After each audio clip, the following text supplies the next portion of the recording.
Sometimes this channel can be difficult.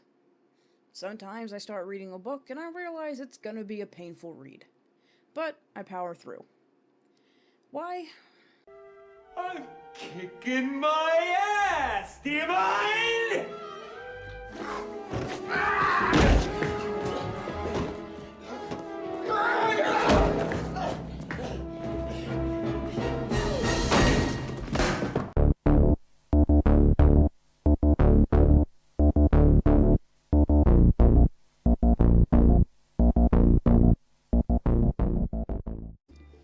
Mr. Mercedes was touted by King as being his first real hard-boiled detective book. And while I will give credit where it's due and say that it is a nice change of pace for him, since I barely had to look at the handy-dandy Stephen King checklist, it's... let's just say the background behind the story is more interesting. Mr. Mercedes is loosely based on the real-life story of a woman who drove her car into a McDonald's restaurant. Cliff Notes version is, King was at a hotel, watching the news when a story came on about a crazy woman who found out her husband had a side bitch. Side bitch was at McDonald's applying for a job, crazy woman shows up and confronts her, there's an altercation, then crazy woman gets in her car and tries to run side bitch over and ends up running over other people in the process. Mr. Mercedes was also only meant to be a short story, but grew into a novel over time. Now, before I dive into this clusterfuck of tomfoolery, I'd like to name off a few things that I like. The main antagonist, Brady. He was fucked up, obviously, but I liked him. He wasn't as good as Tack or Annie Wilkes, but he wasn't an outright cartoon character either. I find that King has certain tropes that he likes to fit his antagonists into. At least, with some of them. And they tend to be abhorrently racist, which Brady certainly is. He also has a really fucked up home life. Basically, his mother murdered his little brother, and would later join his stepfather in molesting him. This grew into a messed up relationship where he would be romantic with his mother. Yeah. There's also one part where he comes home from work, sees her in a robe and underwear, and goes to the basement to masturbate. He decides to forego using lotion or lube because he wants to feel it burn as he's doing it. I also like our main lead. I like that he isn't some young upstart detective. Bill is a retired divorcee who's kind of fallen into a rut since his retirement. He receives a letter in the mail from the Mercedes killer, who, unbeknownst to him, is Brady. Much like the story that inspired it, Brady stole and drove a Mercedes into a group of people waiting at a job fair. He kills 8 people, including an infant. Another thing I wanted to say before I continued, I like the actual characters in this book as well. You actually give a shit about them. And King is really good at making you care for certain characters in almost all of his works. Jerome and Holly, the 2 people who join Bill in his investigation, are well made and likable. With that said, let's talk about everything else. One of the biggest problems with Mr. Mercedes is how it's written. There are some serious awkward sentences. I guess you could call them run-ons. There are 2 independent clauses that, instead of being sewn together properly or made into different sentences, are kind of smushed together. For instance, on page 99, they're too busy babbling to their buddies or talking into cell phones. They see not as accessories, but as necessities every bit as vital as food and air. And most probably go right on poking the buttons of their phones while mommy and daddy yak to each other about their job or watch the evening news so they can find out all about the big world out there where movers and shakers are actually doing shit. There's also some awkward sentence reads. For instance, on page 145. I felt like a tired girl who has to pick up a big sack of bricks again after being allowed to put it down for a while. And yes, I'm not an English lit major. I have a rough draft on my Booksy page, with a lot of little minor errors in it, but that's the thing. It's a rough draft. This is a published novel.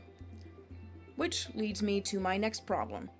This might just be a pet peeve, but I hate it when characters go off on like a mental tangent, think to themselves and whatnot, and there's no indication of it. No single quotes or italics. And wouldn't you know it, this book is riddled with characters thinking to themselves, and there's no indentation, no italics. It's really aggravating to me. On page 36, there's an entire paragraph where Bill is thinking about a meal he's having at a Thai restaurant, and the narration is going on about how he was sick of hamburgers and spaghetti, and he thinks to himself, if I never eat another slice of coconut cake, I would live just as long and die twice as happy.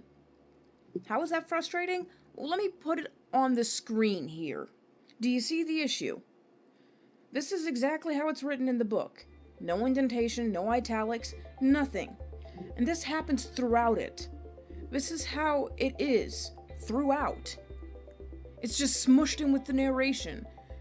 Which meant that every time I stumbled on Bill thinking or contemplating, it threw me off and I had to stop and think, oh, wait, that's a thought, before continuing, which fucks with the flow of the novel. And now, before I go any further, let's nitpick. Yes, nitpicking. There's an entire segment where Bill defends a little kid against some bullies that has nothing to do with the story and doesn't play into anything important. I don't know, maybe I missed where the kid that he defends comes back later and saves him in the end, but I don't remember it.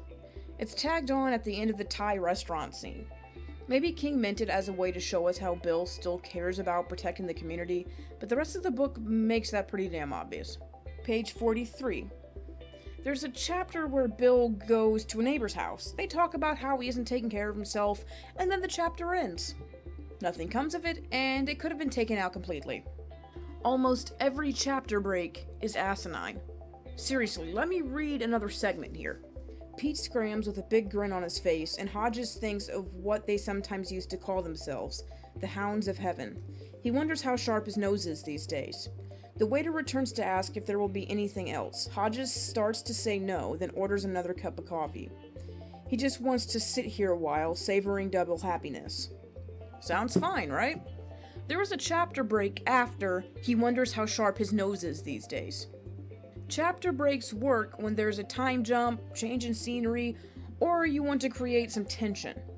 Throughout Mr. Mercedes, it feels like King wrote the entire thing without a single break, but then added the chapters in at the last minute. They aren't all asinine, but God, most of them feel like it. The reason Bill starts pursuing the Mercedes killer again is Brady gets the idea to send a letter to him, taunting him about how he's never caught him. Both the letter that Bill receives and the letter Bill's girlfriend Janie hands over later on are just excuses for really sloppy exposition. Instead of drip feeding us details about how messed up Brady is, it's dumped on us like shitty cloudburst. This book is 500 pages long. King, you couldn't utilize some of that to, entertain us? Speaking of which, it takes almost 150 pages before the actual plot of the story starts. The first 150 is just Bill reminiscing about the Mr. Mercedes case, telling us details to help set up the plot and shit like that. Which is fine, but it could have easily been done in 20 pages instead of the first chunk of the book. There is some setup. You get to meet the main characters, you learn a little bit about them, but it doesn't really take off until he meets Janie. Stephen King has always been a slow burner for me. Very rarely do I pick up one of his books and they hook me immediately. I usually have to read a few chapters before that hook really digs in. But it took a long time before I felt the urge to keep reading, and even then, that addictive want to read was almost absent from Mr. Mercedes. Stephen King, as I said, has called this his first hard-boiled detective book, but guess what? It's like every other hard-boiled detective book. Congrats, King. You did something different. I can respect that, but in the process, you became like every other mundane mystery writer. Now, the absolute biggest problem that I have with Mr. Mercedes, it isn't the way it's written, it isn't the fact that characters think and they just mush it into the narration, it's the fact that this book is brain dead. He was worse than dead.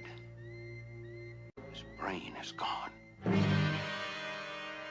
Throughout the entire thing, Bill, Jerome, and their friend Holly investigate into the Mercedes killer without contacting the police, breaking many different laws in the process. Bill starts speaking to Brady through a social media site called the Blue Umbrella. He's talking with the killer and never tells law enforcement. I know he used to be an investigator, but he's not anymore. He even goes as far as to taunt Brady on the Blue Umbrella site, and he drives the man mad. And Brady is so enraged by the taunting, he decides to not only kill Bill's girlfriend, Janie, but he decides to try and blow himself up at a concert. If he had succeeded, he could have killed hundreds upon thousands of people, all because a retired detective thought it would be a good idea to taunt a deranged psychopath on social media. Okay, there is a segment where Bill's old partner kind of catches on and threatens to read Bill his Miranda rights, but that's about it as far as law enforcement is concerned. There's even one part where Bill, Jerome, who is a teenager, by the way, and Holly break into Brady's home and discover his mother's body while he's away. So they call the police and get the place roped off, right? No. Instead, they start poking around the crime scene, going into the basement and hacking into Brady's computer stuff. Then they sit around the dining room table, getting their fingerprints and hair follicles all over the place as they converse about what to do next. Before someone comments, Bill did get into trouble for his meddling. Alright, at the end of the book, he gets a scolding for putting lives at risk and all that. King tries to backpedal here, making it out like, oh, I know Brady was in the wrong, but he caught the bad guy. No, his meddling killed his girlfriend and could have killed thousands more. Brady was already planning this bombing, but Bill taunting him is what pushed him over the edge. One of my favorite mystery novels of the last few years is Whiskey Beach by Nora Roberts, and there is a part where Eli and Abra start meddling where they don't belong. But it's a small segment of the book. If this had been a matter of the police were involved, but towards the end Bill realized he had to take matters into his own hands, and the entire fucking bombing plot wasn't caused by him being a shit detective, I could have been like, oh okay, a little unrealistic, but I don't mind. But no, this entire book is brain dead. My favorite moment of, I don't know, brain deadery, that's not a word, but we're gonna say it is, has to do with Olivia. Brady steals her car, her Mercedes, and that's the car that he used to kill those people. And for the longest time, some people speculated that she had something to do with the killing because she wasn't entirely honest about how her car was stolen. At least, that's the vibe that I got from her. Truth is, Brady contacted her through the mail, just like he did with Bill, and she starts talking to him through the Blue Umbrella site. I could bitch about how it makes no sense that she decides to talk to him without reporting it to the police, you know, saying that she received a letter that basically says she's innocent, but I'll hold off on that, okay? It gets better. After Olivia kills herself, her sister Janie meets up with Bill years later and shows him the letter that Brady sent Olivia. She kept this letter from the police for years. And you can bet that the entire time the investigation was going on, she heard about it, she knew people were suspecting her sister to some degree, and not only did Olivia not bother to share this letter and try and clear her name when she had the evidence to, when Janie gets this letter and learns the truth, she hides it because she, quote, doesn't trust the police. Really? Like, seriously? Her logic is that Olivia claimed the police were harassing her because they thought she knew more than she actually did. Truth was, Brady convinced her to stop taking her meds and she killed herself out of guilt. Her suicide, sadly, made her seem more guilty. Look, I have 3 siblings. If they were framed or in trouble for a crime they didn't commit, and I had evidence to clear their name, you can bet your ass I would do what I have to help them. Even if I didn't like the local law enforcement, I would jump hoops to clear their name and to help them. The only reason this bullshit brain-dead thing of I don't trust the cops happens is in order to push the story along. That's it. You could have gotten the police involved at any time and the story would have been better in my opinion. Maybe have it to where Bill has to take matters into his own hands later on, as I said earlier. Christ. I'm gonna give Mr. Mercedes a C-. You might be thinking, okay, wait, you just shit all over this thing and you're giving it a passing grade? Well, yeah, because it doesn't deserve an F or a 0. Yes, it's brain dead. It takes way too long for the plot to take off, and it's too long for its own good. But it is well written, so long as you can get past the stupid inner monologue bullshit. And I like the characters. This evens out to a meh kind of book. The only reason I got pissed is it comes from a writer that I know can do better. If you like mystery and you can turn your brain off to enjoy it, you might like Mr. Mercedes. If you want something with, you know, a hair's width of intelligence, go somewhere else.